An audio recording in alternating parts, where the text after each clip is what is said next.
بسم اللہ الرحمن الرحیم۔ میرے عزیزوں، قرآن مجید میں آتا ہے ان اللہ یحب التوابین، کہ توبہ کرنے والے کو اللہ تعالیٰ اپنا دوست بنا لیتے ہیں۔ کتب آسمانی میں ایک روایت لکھی ہوئی ہے کہ جب بندہ توبہ کرتا ہے تو اللہ تعالیٰ آسمانوں میں چراغا کرتے ہیں، جیسے تارے روشن ہو جاتے ہیں نا، اس طرح آسمانوں میں چراغا ہوتا ہے۔ تو فرشتے پوچھتے ہیں کہ اے اللہ، یہ چراغا کس وجہ سے ہے؟ تو اللہ تعالیٰ فرماتے ہیں کہ آج میرے ایک روٹھے ہوئے بندے نے مجھ سے صلح کر لی، وہ بندہ مجھ سے دور تھا، اس نے گناہوں کو چھوڑ دیا، تو اس خوشی میں جو ہے یہ چراغا ہے۔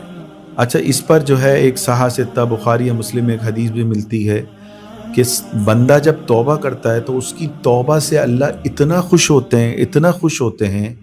یہ حضور صلی اللہ علیہ وسلم کی بیان کردہ یہ حدیث ہے کہ جیسے ایک آدمی، میں مفہوم عرض کر رہا ہوں، کہ صحرا میں ہو، چاروں طرف ریت ہی ریت ہو، اور اس کے ساتھ اس کی اونٹنی ہو، اس میں پانی ہو، کھانا ہو، اچانک وہ اونٹنی جو ہے نا غائب ہو جائے، وہ سویا اور اونٹنی غائب ہو گئی، اور پھر تھوڑی دیر بعد وہ نڈھال ہو کے جو ہے لیٹ گیا، تھک گیا، جب اس نے آنکھ کھولی تو دیکھا کہ اونٹنی اس کے پاس کھڑی ہوئی تھی، تو وہ کتنا خوش ہوگا کہ میں موت سے نکل گیا۔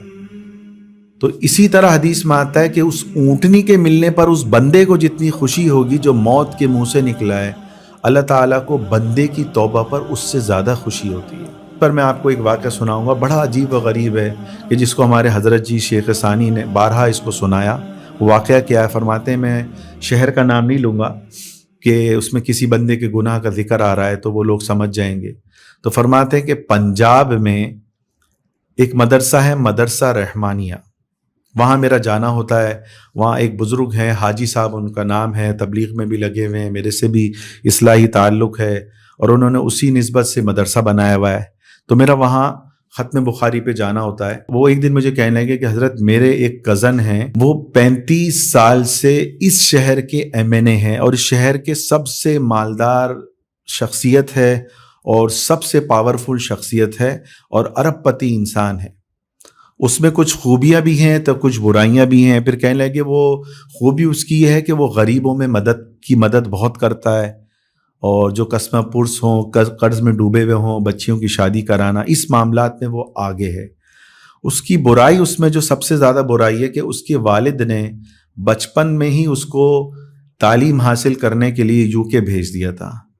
تو جب وہ UK سے لوٹا تو وہاں کا جو کلچر لے کے لوٹا، اب جو ہے لڑکیوں کے ساتھ اس کا بے پناہ تعلق ہے، ہر طرح کی عورتیں اس کے گھر میں آتی ہیں، اور جو ہے شراب جو ہے کھلے عام اس کے گھر میں پڑی ہوئی ہوتی ہے، پارٹیز ہوتی ہیں اس کے گھر میں، اور علاقے میں اس کا اتنا اثر رسوخ ہے کہ دیکھو، جو پیسہ جو ہے نا انسان کو بعض اوقات، اس لیے بعض لوگوں کو اللہ پیسہ نہیں دیتا۔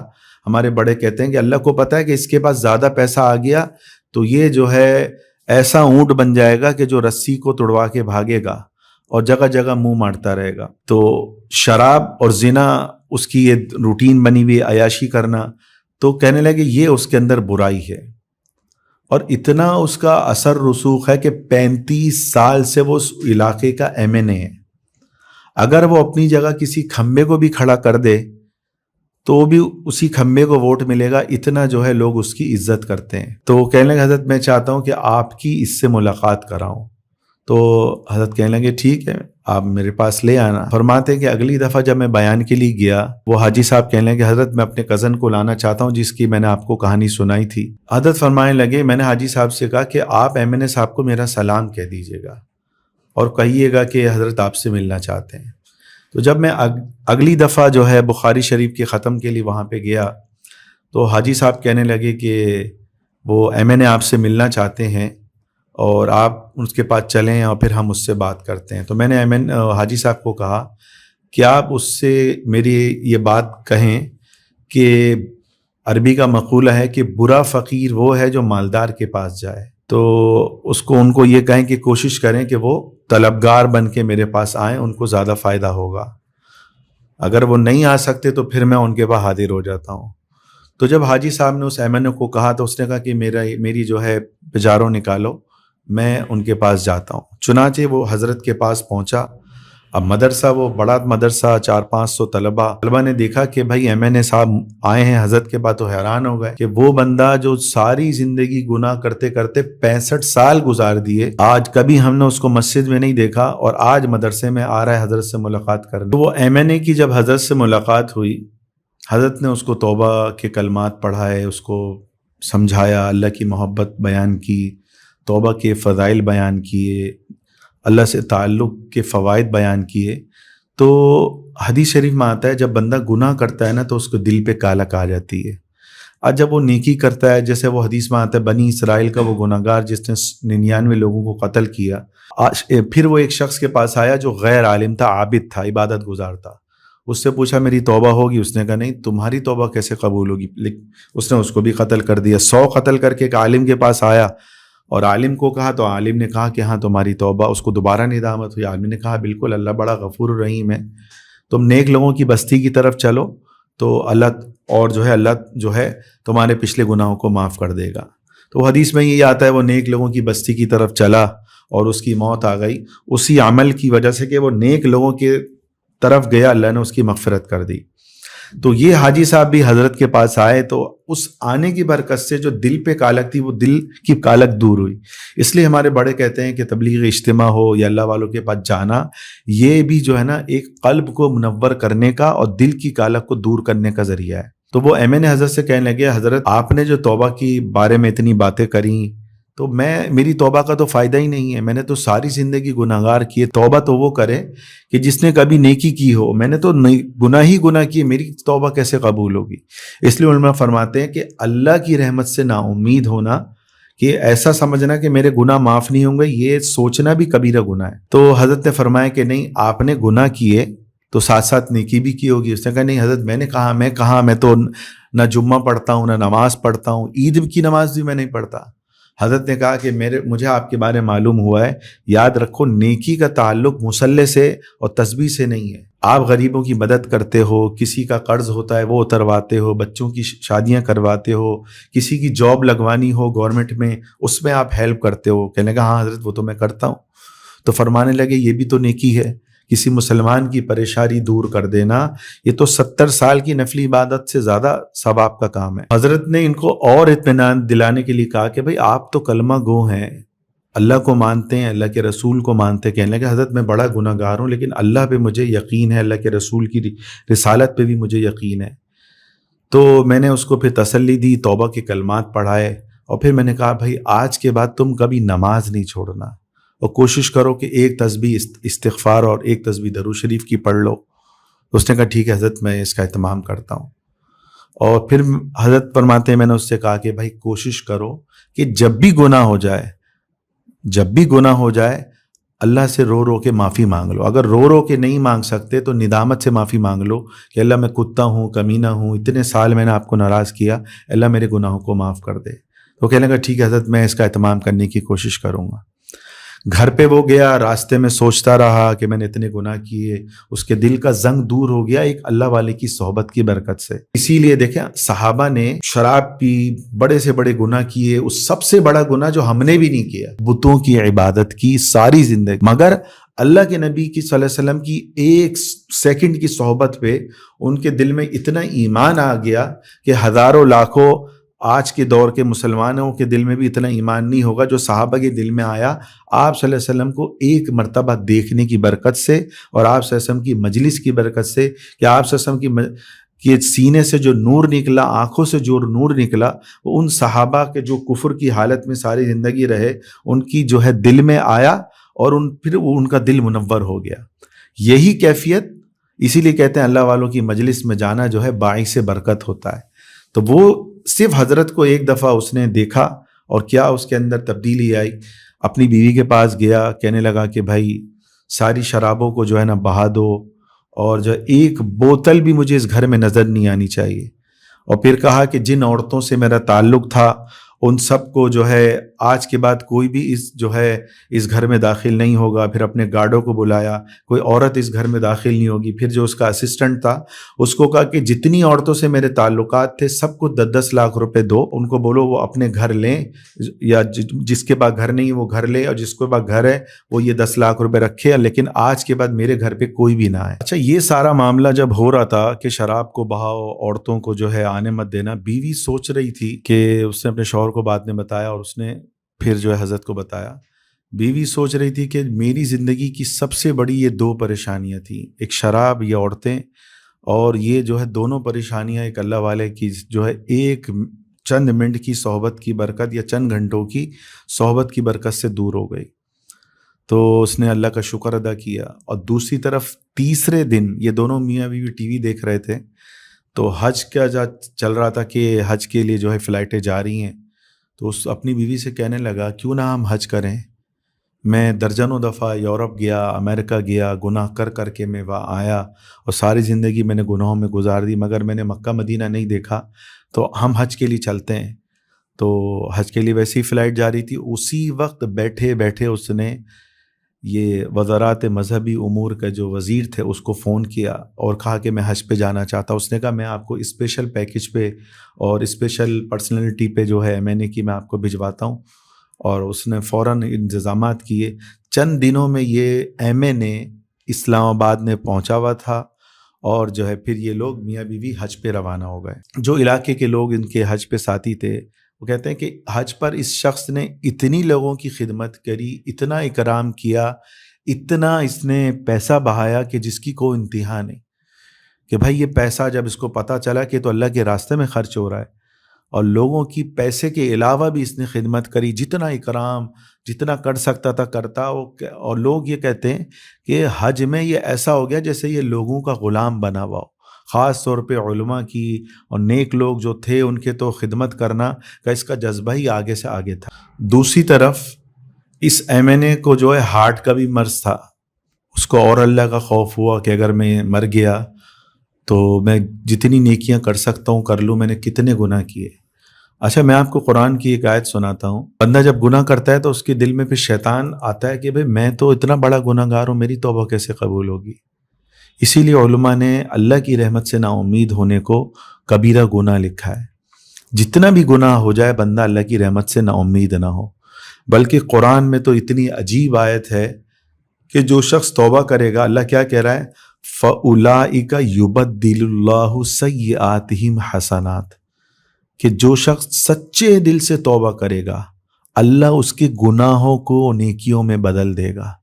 اسی لیے جنید جمشید مرحوم رحمۃ اللہ علیہ, اللہ کے راستے میں ان کی موت آئی, وہ کہا کرتے تھے کہ بعض اوقات مذاق میں بیان کے دوران کہ بھائی میرے تو تم سے زیادہ جو ہے میری نیکیاں ہیں, میرے گناہوں کو اللہ نے نیکیوں میں بدل دیا ہے. تو قرآن کہہ رہا ہے. اس MNA کے بارے میں آپ کو 2 عجیب واقعات بتاتا ہوں, آپ کو تھوڑا سا اس سے آپ لوگوں کی ایمان کی بیٹری اور چارج ہوگی. اچھا, MNA جب فلائٹ میں جا رہے تھے حج کے لیے, اس طرح بعض گناہ گار جب حج کے لیے جانے کا ہوتا ہے جو یورپ میں ساری زندگی رہے, میں ایسے لوگوں کو جانتا ہوں جو 65 سال عمر ہو گئی ہے لیکن وہ کعبہ انہوں نے نہیں دیکھا, 40 ملک دیکھ چکے ہیں. واللہ کہہ رہا ہوں, تو اب تک حج کی توفیق نہیں ہوئی. کیوں؟ ان کے دل میں کیا آتا ہے, شیطان کیا کہتا ہے. غالب کا شعر ہے, کعبہ کس منہ سے جاؤ گے غالب, شرم تم کو مگر نہیں آتی.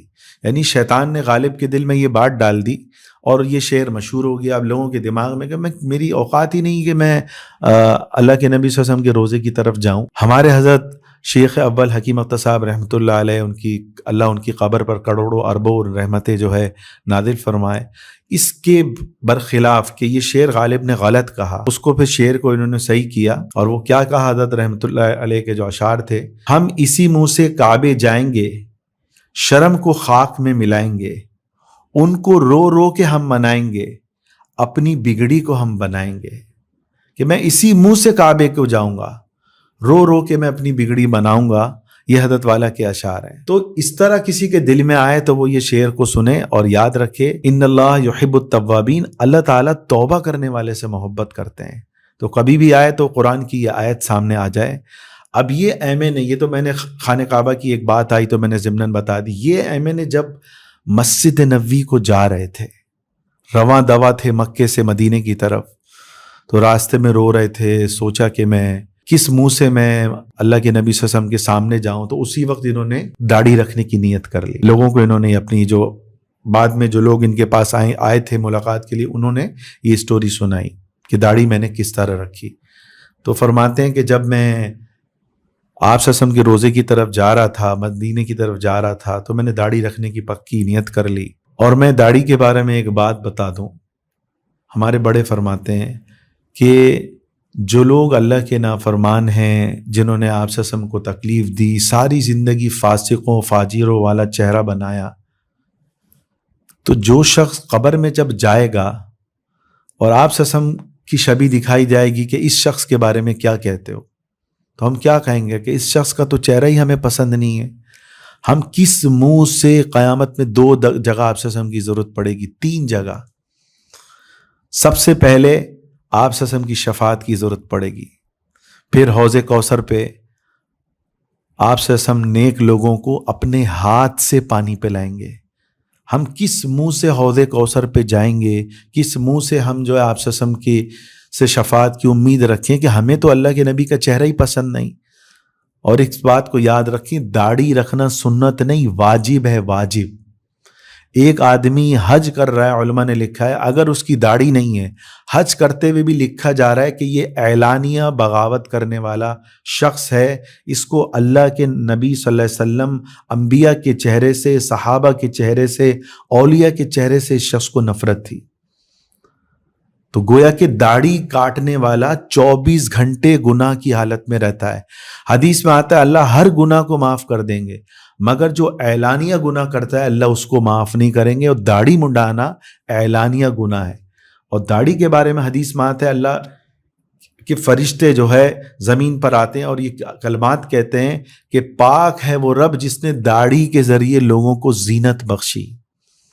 تو کوشش کریں جیسے اس ایم-این-اے نے داڑھی رکھنے کی ہمت کری اور اسی داڑھی کی حالت میں اس کی موت آئی، تو ہم بھی آپ صلی اللہ علیہ وسلم کی طرح، اولیاء کی طرح، صحابہ کی طرح اپنا چہرہ بنائیں، نہ کہ فاسق اور فاجر کی طرح اپنا چہرہ بنائیں۔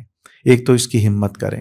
جب یہ ایم-این-اے حج کر کے اپنے شہر میں واپس آئے تو شہر کے علماء نے سوچا کہ بھائی ایم-این-اے صاحب تو حج پہ گئے ہوئے تھے، پہلے تو ہماری ان کی بنتی نہیں تھی، چنانچہ مدارس کے علماء جمع ہوئے، 35 علماء اس ایم-این-اے کے گھر پر ملاقات کے لیے گئے۔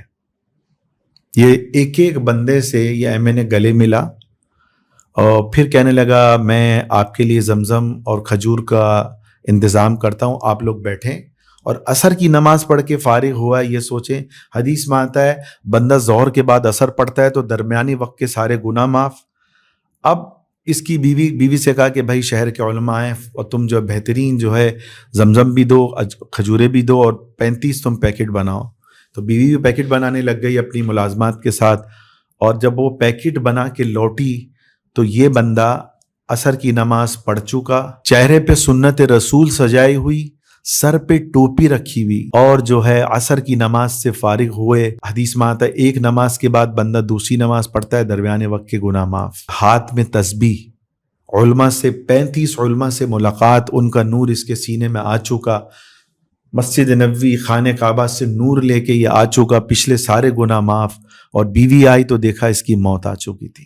کتنی سعادت والی موت۔ اس شخص کو جو توبہ کی توفیق ملی اللہ ہی بہتر جانتا ہے کہ کیوں ملی، لیکن میں جو بات سمجھا ہوں کہ یہ شخص غریبوں کی مدد کرتا تھا اور شہر بھر میں مشہور تھا، کوئی بھی مسئلہ ہو اس کے پاس جاؤ یہ نوکری دلوا دے گا۔ شادیاں بچیوں کی اس نے کرائی، درجنوں بچیوں کی یہ شادی کروا چکا، کسی کا قرض ہو اس میں مدد کروا دی، کسی کے لیے جو ہے فصل کا مسئلہ ہوا، کسی کی فصل خراب ہوئی اس پہ مدد کر دی۔ اس کے اندر یہی ایک خوبی تھی کہ مصلح سے یہ جڑا ہوا نہیں تھا، یہ ایک اس کے اندر بدنصیبی تھی، لیکن لوگوں سے وہ جڑا ہوا تھا۔ اب میں ایک حدیث سناتا ہوں جو اس کے نیک عمل کے بارے میں اللہ کے نبی صلی اللہ علیہ وسلم نے بتائی، اور وہ اس واقعے میں فٹ آتی ہے۔ حدیث شریف میں آتا ہے ان الصدقۃ لتطفئ غضب الرب، کہ صدقہ جو ہے نا رب کے غصے کو ٹھنڈا کرتا ہے۔ یہ شخص لوگوں کی مدد کرتا تھا، اللہ کا غصے کو اس نے ٹھنڈا کیا اور یہ بری موت سے بچا، وہ بھی حدیث میں آتا ہے۔ اسی حدیث کا اگلا ٹکڑا ہے وَتَدْفَعُ مِيتَةُ السُّوءِ کہ صدقہ جو ہے بری موت سے بچاتا ہے. اس کے دو معنی ہوئے، صدقہ حادثات آفات سے بچاتا ہے، اور دوسرا معنی ہم یہ بھی لے سکتے ہیں کہ صدقے کی برکت سے بعض لوگوں کو اللہ سوء خاتمے سے بھی بچا لیتا ہے، جیسے اس کو اللہ نے سوء خاتمے سے بچایا. اس واقعے میں میرے عزیزوں ہمارے لیے کیا سبق ہے کہ بھائی جتنی بھی عیاشیاں کر لو، ایک نہ ایک دن وہ عیاشیاں ختم ہو جائیں گی، آپ بوڑھے ہو جاؤ گے، ان عیاشیوں کے بھی قابل نہیں ہوگے. تو کوشش کریں اس بہترین واقعے کو زیادہ سے زیادہ پھیلائیں، اور مزید اصلاحی سٹوریز سننے کے لیے ہمارے چینل کو سبسکرائب کریں.